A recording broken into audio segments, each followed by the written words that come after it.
Okay, I think maybe I will try and finish another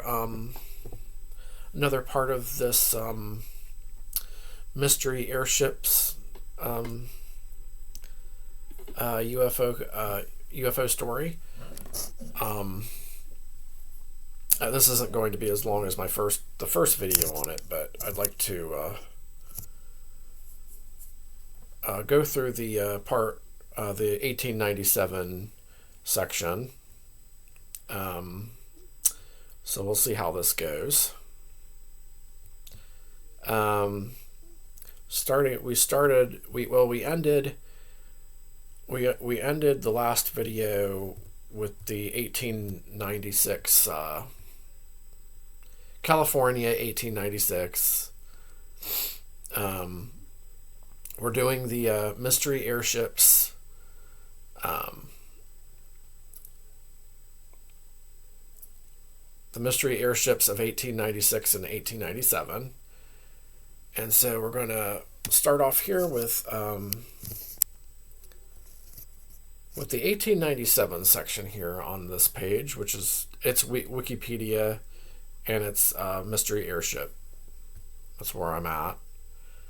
The California airship wave of 1896 largely ended in December, but in February of 1897, reports of mysterious lights in the skies over western Nebraska marked the beginning of an even larger airship wave that would cover the greater part of the American Midwest. This second wave lasted through May of 1897, with a few scattered reports in the airship in June. Oh my gosh. All right. Well, let's see what happened. Okay.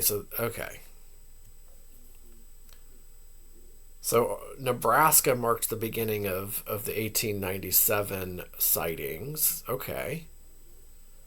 Interesting. On February 2nd of 1897, the Omaha Bee reported a sighting over Hastings, Nebraska the previous day.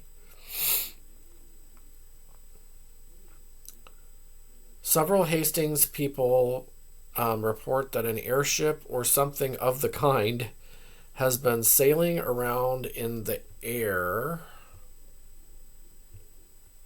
west of the city. A close watch is being kept for its reappearance.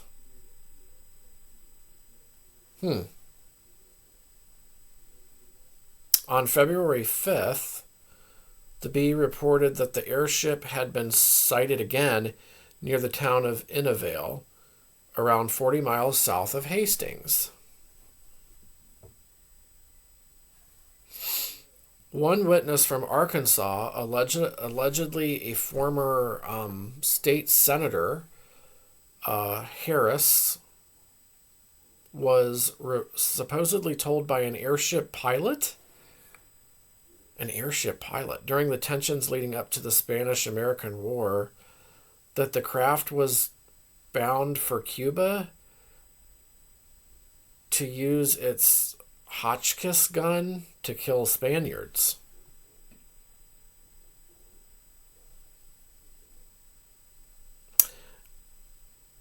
Okay. So the senator was okay. So this person had a brief conversation with the mysterious airship pilot. In one account from Texas, 3 men reported an encounter with an airship and with 5 peculiarly dressed men who asserted that they were descendants from the lost tribes of Israel and had learned English from the 1553 North Pole expedition led by Hugh Willoughby. Oh my God.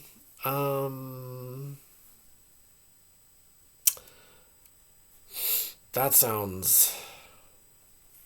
I don't know what to make of that either. An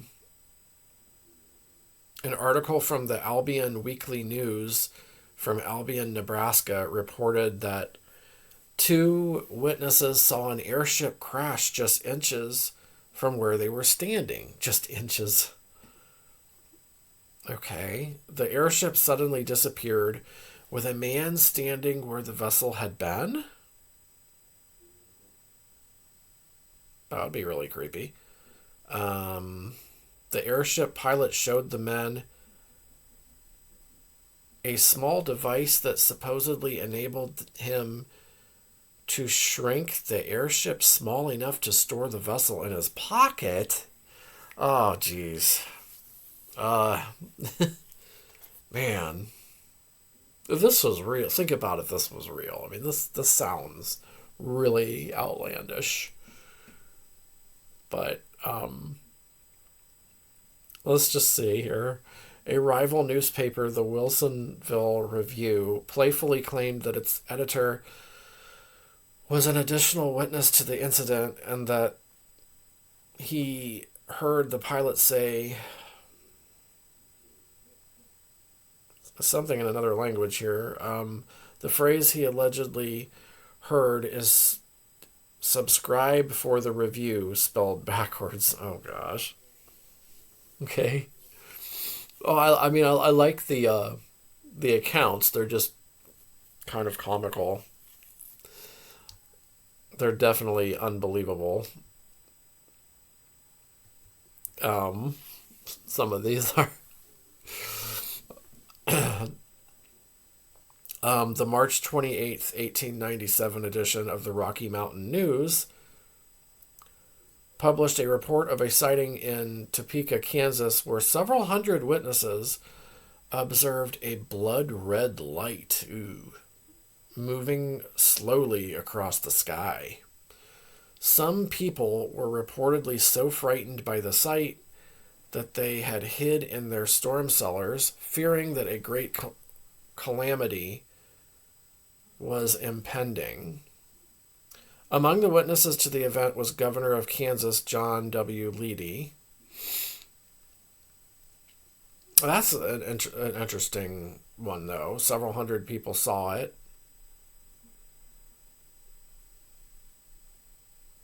That's probably, I mean, that's way more legit than the other few that I just read.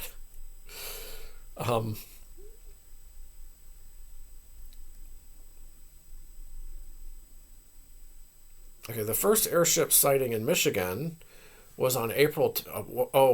way out in Michigan?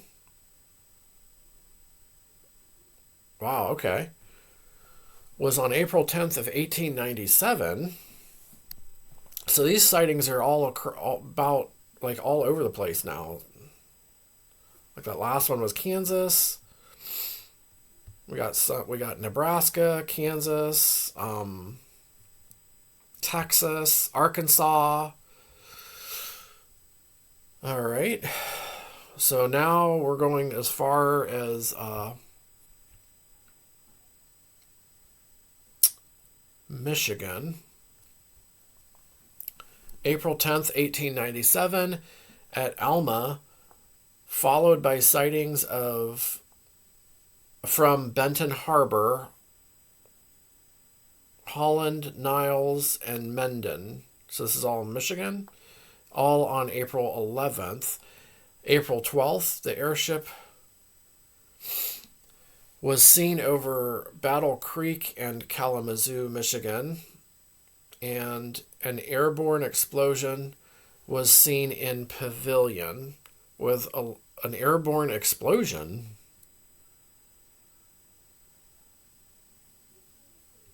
With alleged airship debris being found there and in nearby, is that Cornstalk or Comstock? Let's see, it's, yeah, Comstock. Okay. The next night, a farmer living north of Battle Creek claimed that the airship came within 100 feet of a field on their farm, and a wheel fell off of the airship and was embedded in the ground. Interesting. Sightings peaked around April 15th, but continued into early May. Wonder if, I mean, the wheel must have survived then, and very interesting. April 10th, 1897, the St. Louis Post-Dispatch published a story reporting that one W.H. Hopkins encountered a grounded airship about 20 feet in length and 8 feet in diameter.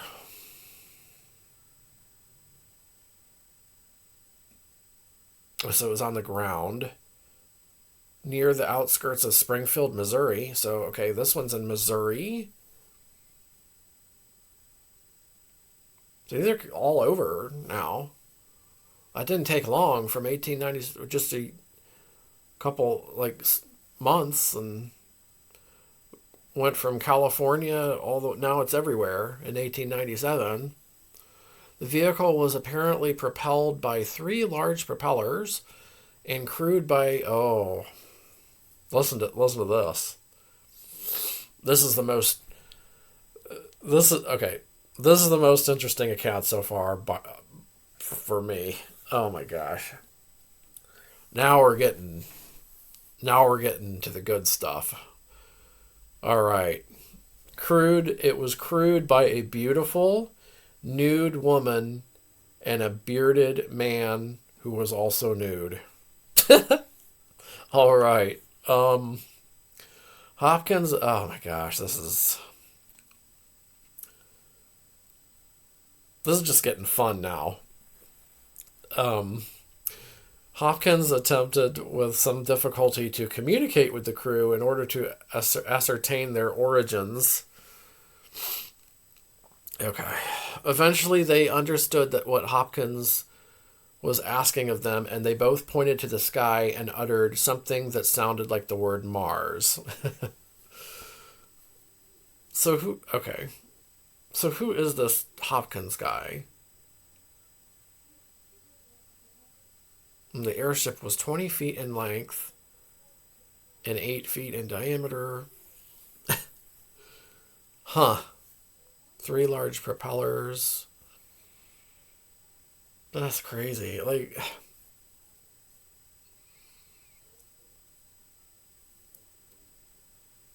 Okay.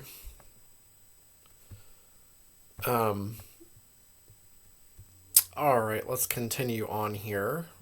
In April 16th, hold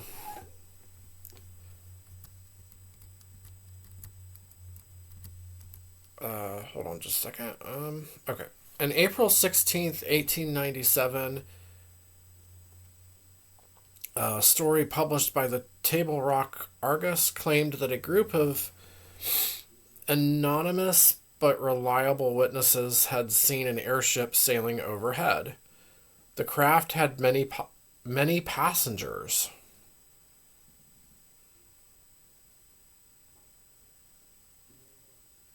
The witnesses claimed that among these passengers was a woman tied to it.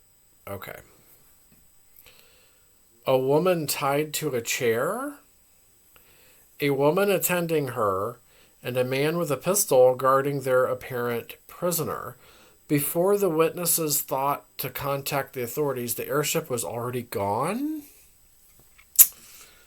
I don't know. Minneapolis papers carried an account of a physician from Rice Lake being abducted at gunpoint on the night of April 13th to care for the airship's captain, who was suffering from influenza. After a struggle, the doctor escaped by leaping from the airship into the lake 40 feet below. Oh, However, the Rice Lake chronotype gave a more prosaic account of events in which the doctor fell into the lake as a result of breaking through the ice while trying to cross, and not for any airship related reason. Okay. So, all right, now. Okay. Now we're going to get into one story, though, that I know about really well. I've known about this particular story, for years. This one is very fascinating. It kind of sounds somewhat credible, too. So, I'm sure many of you heard about this before. It's the Aurora, Texas. The Aurora, Texas one. I'm pretty sure this is the one. Okay, yeah, this is the one. An account from Aurora, Texas, related to the Dallas Morning News on April 19th, 1897, reported that a couple of days before, an airship had smashed into a windmill belonging to a Judge Proctor, then crashed. The occupant was dead and mangled, but the story reported that the presumed pilot was clearly not an inhabitant of this world. Yeah, this one I think is somewhat credible. Strange hieroglyphic figures were seen on the wreckage, which resembled a mixture of aluminum and silver. It must have weighed several tons. The story ended by noting that the pilot was given a Christian burial in the town cemetery. The story attracted no particular attention at the time, and no other newspapers in the area reported any such funeral. Okay. The rediscovery of the story by UFO enthusiasts in the 1960s led to a short burst of investigative activity. But by the early 1970s, almost all authorities considered the story a probable hoax. In 1973, aviation reporter Bill Case of the Dallas Times-Herald discovered a rough-hewn rock that he contended was the stone marker used in the burial, and which bore scratches that he contended represented the airship.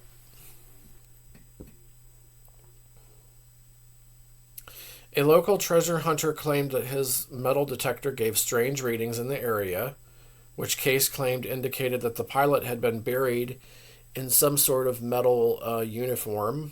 However, a few months later, an investigator from the Mutual UFO Network, or MUFON, reported that the headstone and whatever metallic material might have lain beneath it was gone. Now, so that is just a very, very brief account. There's a fuller account on it.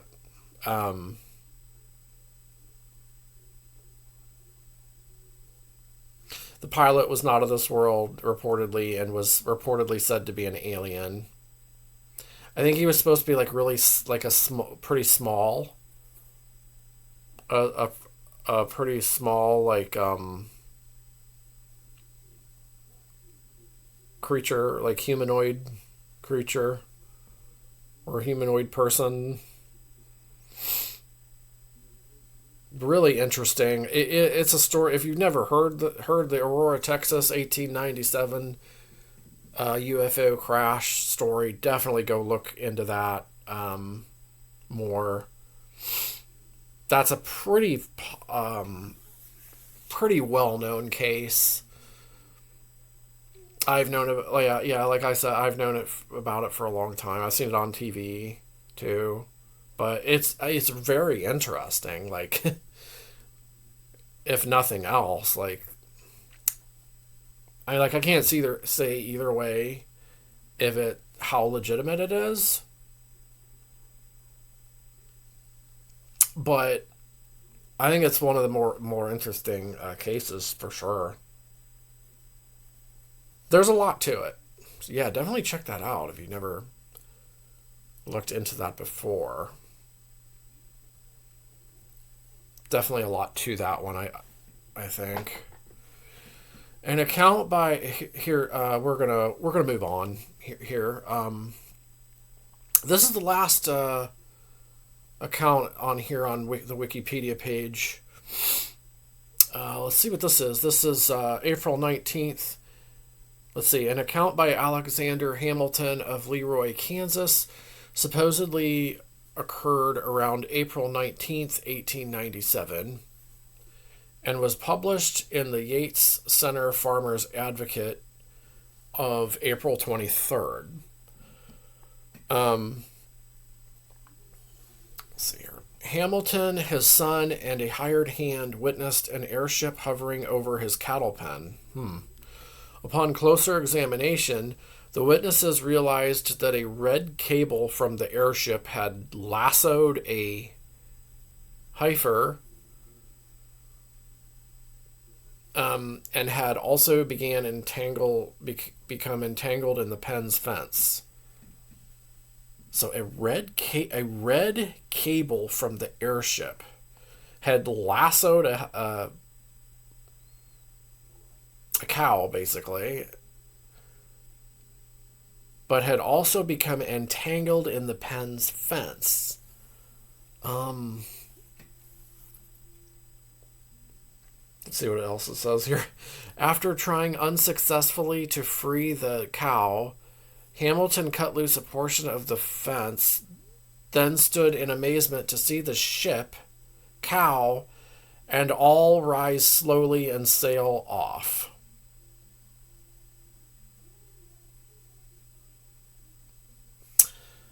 Some have suggested this was the earliest report of cattle mutilation. However, in 1977, UFO researcher Jerome Clark debunked the story and confirmed via interviews and Hamilton's own affidavit that the story was a successful attempt to win a Liars Club competition to create the most outlandish tall tale. Well, it's pretty good. It's a pretty good tale.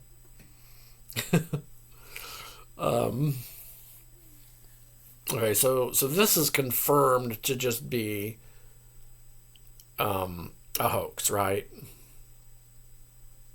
Okay.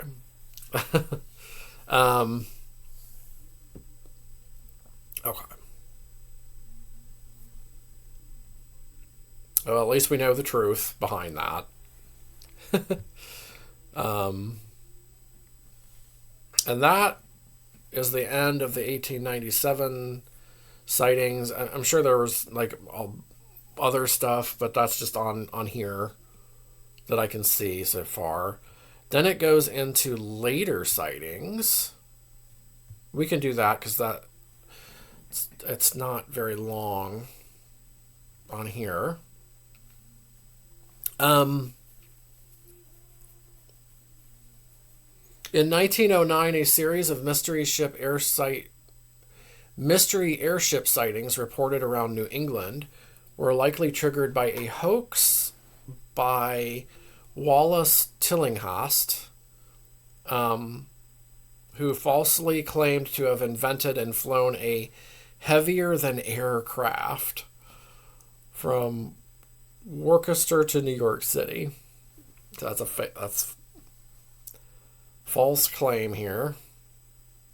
Airship sightings were also reported from New Zealand, Australia, and various European locations, including the United Kingdom. So they're seeing seeing things though. Those reports of sightings. So what are they seeing? where a hoax by M.B. Boyd similarly triggered the wave of alleged airship sightings. So people are still reporting seeing things, even though like these like triggered hoaxes are fake. But by this time, airship technology had greatly advanced, and several successful powered airships, including Zeppelins, had been built and flown. Okay. There had been 47 powered flights in 1909 and hundreds of new articles about aeronautics, so wide-ranging airship claims likely appeared plausible to the public. Okay.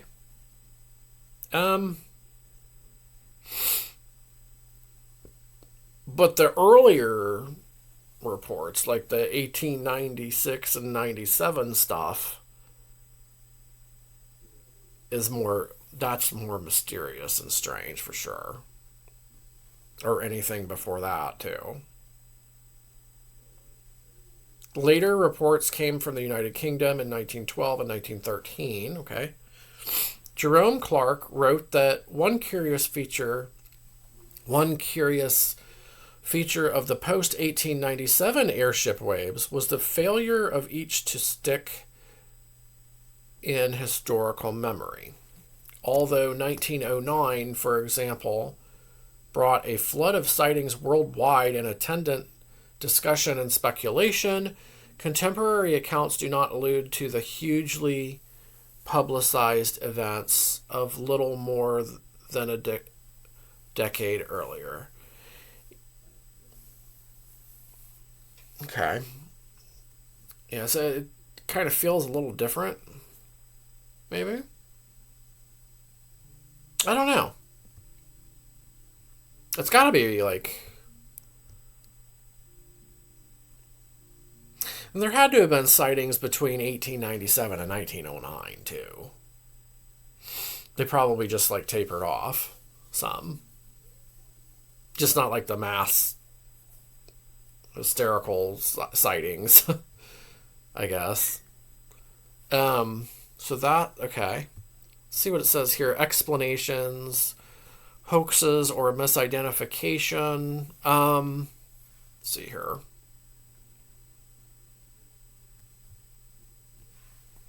During the 1896 and 97 wave, there were many attempts to explain the mystery airship sightings, including suggestions of misidentified celestial objects, hoaxes, pranks, publicity stunts, and hallucinations.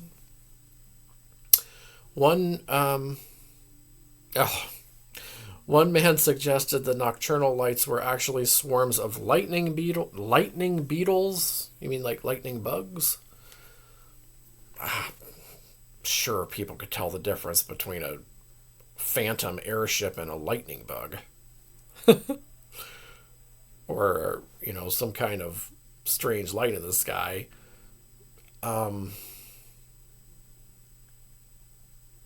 Others believed observers were merely seeing meteors or bright stars and planets, including Betelgeuse and Jupiter.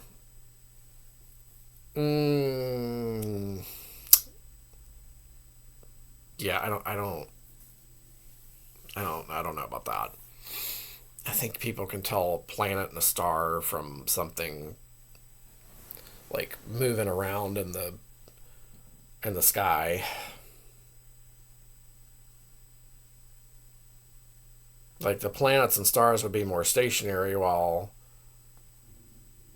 something like a mysterious airship would be moving around. Some of the 1897 airship reports were proven to be hoaxes. Balloons or kites with lanterns or candles attached, sure. Launched by practical jokers. That's just some of the reports, though. Not all. Of course. David Michael Jacobs observed that most arguments against the airship idea came from individuals who assumed that the witnesses did not see what they claimed to see, right?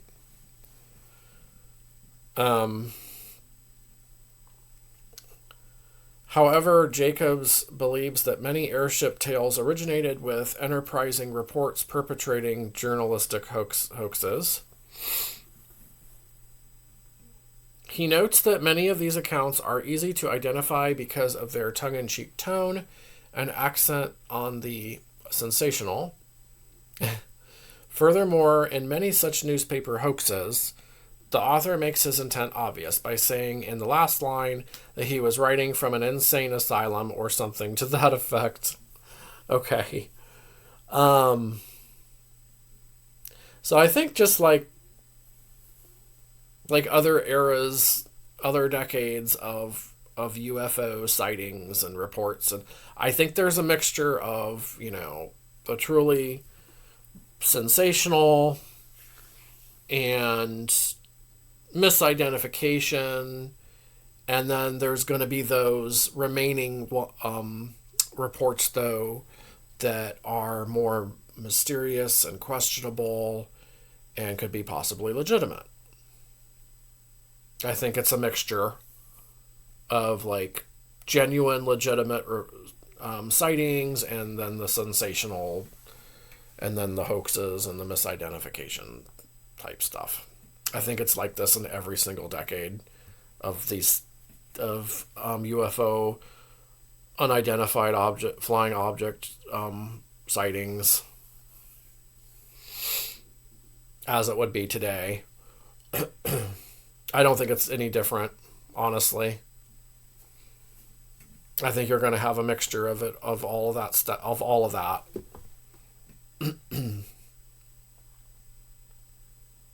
It's just my opinion. I think some of these are legit. I think, people were really seeing some really strange, mysterious stuff that nobody could figure out what the heck they were, and could not understand. Could be possibly otherworldly. Who knows? But it's definitely strange, and it's all very fascinating. That's just my take on everything here that I've been reading and researching so far on the UFO phenomenon in general.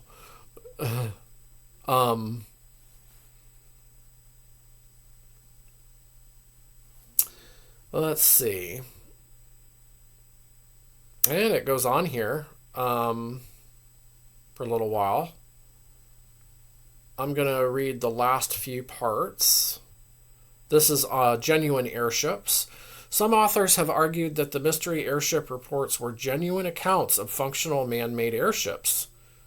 Steerable airships had been publicly flown in the U.S. since the Ariane in 1863. Oh my God. And numerous inventors were working on airship and aircraft designs. Thomas Edison was so widely speculated to be the mind behind the alleged airships that in 1897 he was forced to issue a strongly worded statement denying his responsibility. But at the same time, the earliest airships were not reliable at all, and did not, as we read before, did not really account for a lot of these sightings. It didn't sound like what people were seeing. A lot of people were seeing. They just weren't capable of being of what people were seeing. The airships of those times were too rudimentary.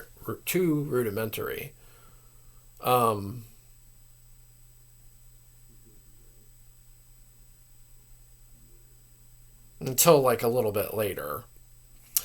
Two French army officers and engineers, Arthur Krebs and Charles Renard, had successfully flown an in an electric-powered airship called La France as early as 1884. Okay. Okay.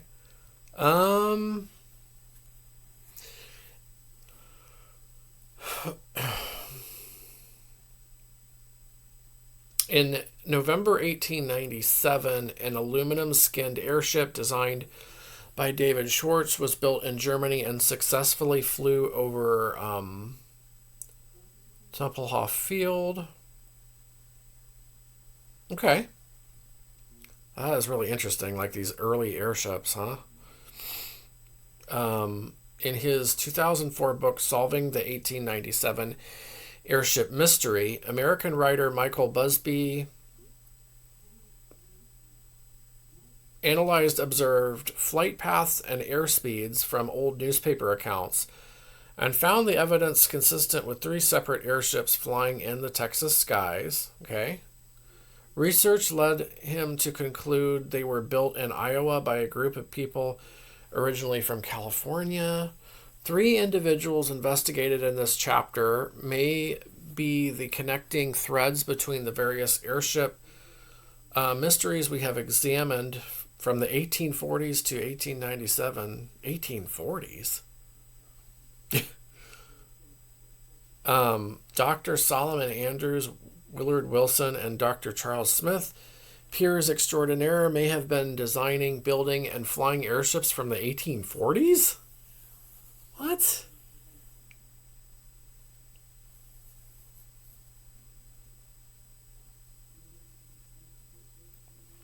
Well, let's go on and say, he concludes one airship crashed at Aurora on April 17th, 1897. It's Aurora, Texas. Another crashed off the Gulf Coast a few days later, and the third perhaps flew north to New York, where it also crashed at sea on May 13th. 2 other airships the group built in Iowa met their demise in Michigan and Washington State, respectively, and the aviators presumably died. Okay. In the great airship of 1897, American writer J. Allen Denelek makes a similar case. He concludes the airship was built by an unknown individual, possibly funded by an investor from San Francisco, as a prototype for planned commercial passenger airships. Denelek demonstrates how the craft might have been built using materials and technologies available in 1896, including speculative line drawings and technical details. The ship he proposes, this is like that mystery ship that people were seeing, is what was built in secret to safeguard its design from patent infringement, as well as to protect investors in case of failure. Noting that the flights were initially seen over California and only later over the Midwest, he speculates that the inventor was making a series of short test flights,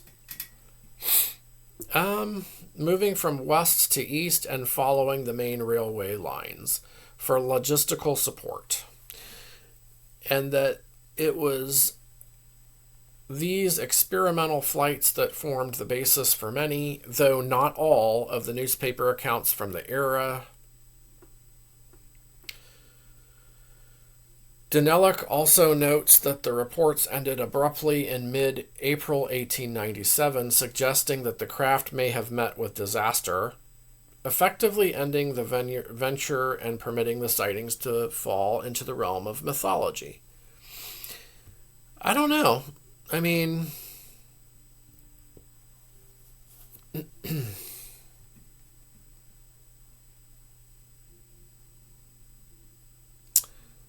all right. Well, let's see this very last part here. Claims of extraterrestrial origin. In 1896 and 1897, the extraterrestrial hypothesis was suggested by some newspapers to account for the appearance of the airships. 2 such reports both from 1897, were printed in the Washington Times, which speculated that the airships were a reconnoitering party from Mars,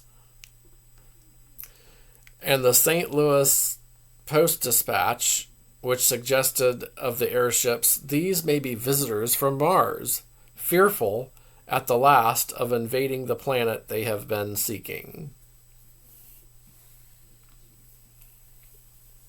So, okay. In 1909, a letter printed in the Otago Daily Times, that's New Zealand, suggested that the mystery airship sightings then being reported in that country were due to Martian atomic-powered airships. Oh my goodness. So there you go. That's the Wikipedia article on the mystery airship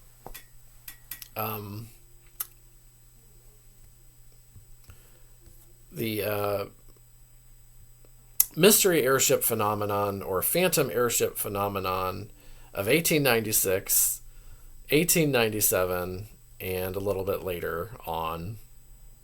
I mean, it's definitely an interesting read. I think it's a fascinating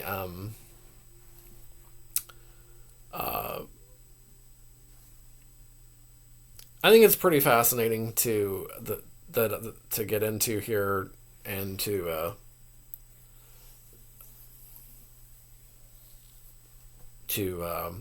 see what this is all about. So that's why I did the videos. Let's see if there's anything else here. So there is one more thing down here. It's called A Strange Bird. I briefly mentioned this in my previous video.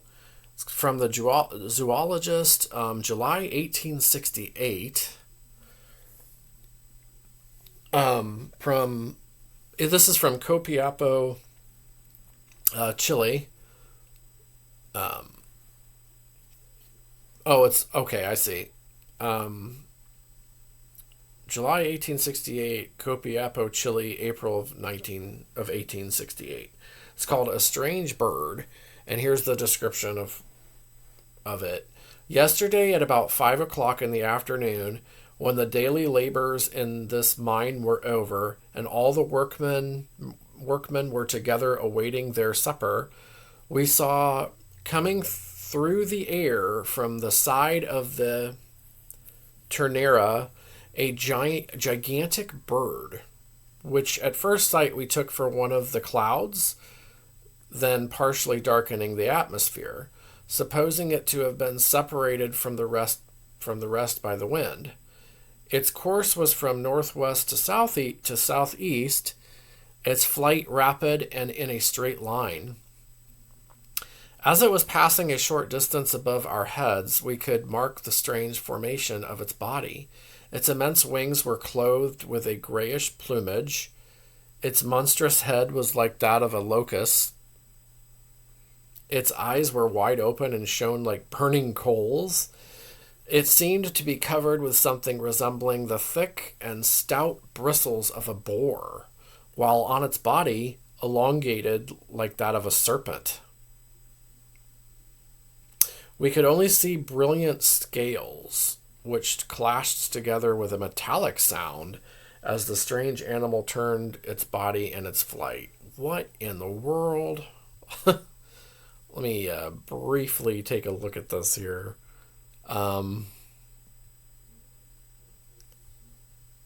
Okay.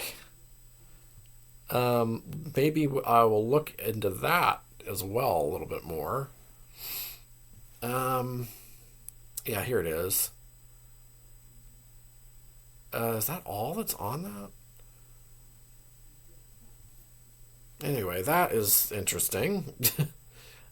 All right. All right, so that's going to end this. 45 minutes in. Didn't realize that. But Yeah, I'll still be looking more into this this